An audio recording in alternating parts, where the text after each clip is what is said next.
Le reggaeton est une mauvaise influence pour la société de la jeunesse. Une des choses qui influence le plus la société de la jeunesse maintenant est la musique, spécialement le reggaeton. Il y a quelques années, cette musique a été continuée seulement par les pays de l'Amérique latine, où elle a été inventée, mais n'était pas continuée par l'Europe ou l'Amérique du Nord.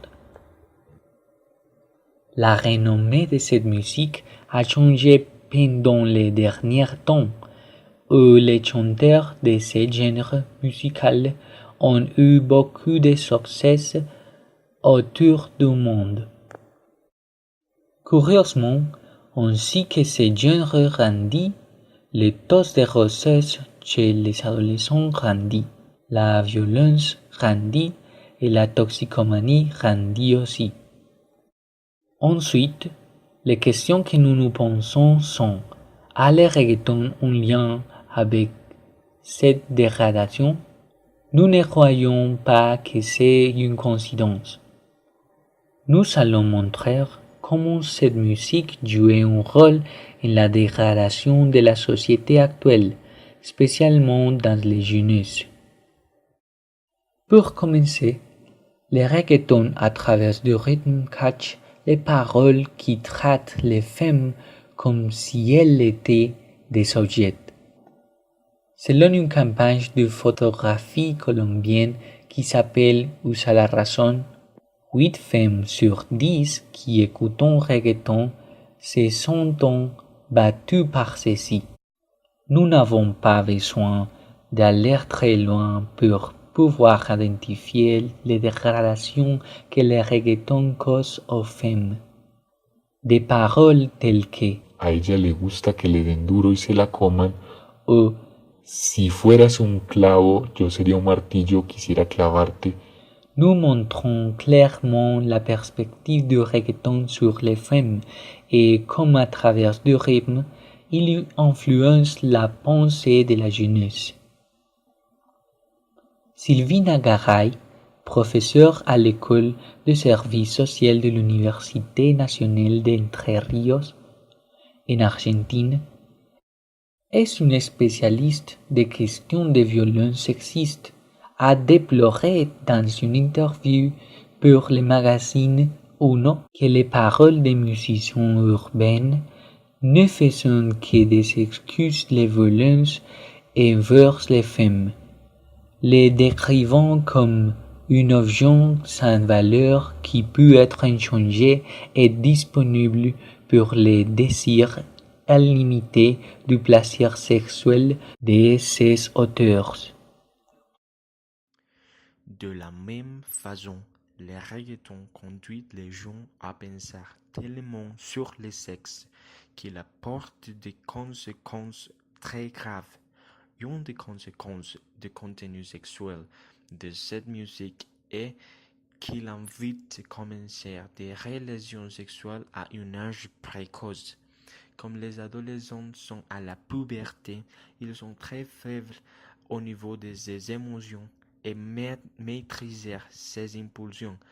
C'est là conduit à que quand il écoute les paroles explicites de ces chansons sur le sexe, les femmes et des expériences sexuelles, ils ne peuvent pas se contrôler eux-mêmes.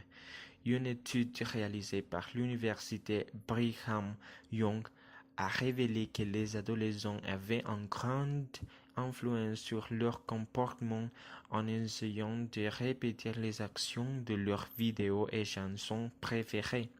La recherche menée par Joshua West a analysé le contenu sexuel dans les chansons les plus populaires des charts Billboard Hot 100. Au cours de leurs analyses, ils ont interrogé un groupe d'adolescents pendant 3 ans afin d'évaluer la corrélation entre la musique et leur comportement sexuel. Les résultats ont montré que la plupart des gens ont augmenté leur vie sexuelle. Finalement, Il y a des personnes qui disent que le reggaeton montre à la société comment devraient se comporter les vrais hommes. Peut-être cette pensée est une pensée un peu ancienne parce que la société actuelle a une perspective de la vie plus humaine. Avant, la société était plus macho que maintenant. Bien qu'encore aujourd'hui existent des personnes avec sa pensée ancienne, la réalité est que le reggaeton fait les gens rêver d'être méchants. Suivre l'exemple des chanteurs ou des paroles, exemple de toxicomanie, de violence, de maltraitance des femmes, et choses qui endommagent l'humanité. Carolina Gutiérrez, titulaire d'un doctorat en linguistique hispanique, a étudié la construction de la violence des genres dans les paroles du reggaeton et a déclaré qu'ils étaient dégoûtantes. Dans une interview accordée au journal Vanguardia Libéral, le reggaeton renforce l'image de la femme en tant qu'animal sauvage qui doit être domestique à toute prise avec des coupes de fouet si nécessaire, le libertin qu'il faut contenir et mettre à sa place ou les soumis qui aiment se soumettre. Pour conclure, nous pouvons dire que le reggaeton est une mauvaise influence pour la société de la jeunesse en termes de sa traite aux femmes, son influence sexuelle et son méchant exemple. Sa traite aux femmes à cause de ses paroles qui leur dénigrent, son influence sexuelle parce que ses messages conduisent à la promiscuité et pour finir, son mauvais exemple en termes de machisme.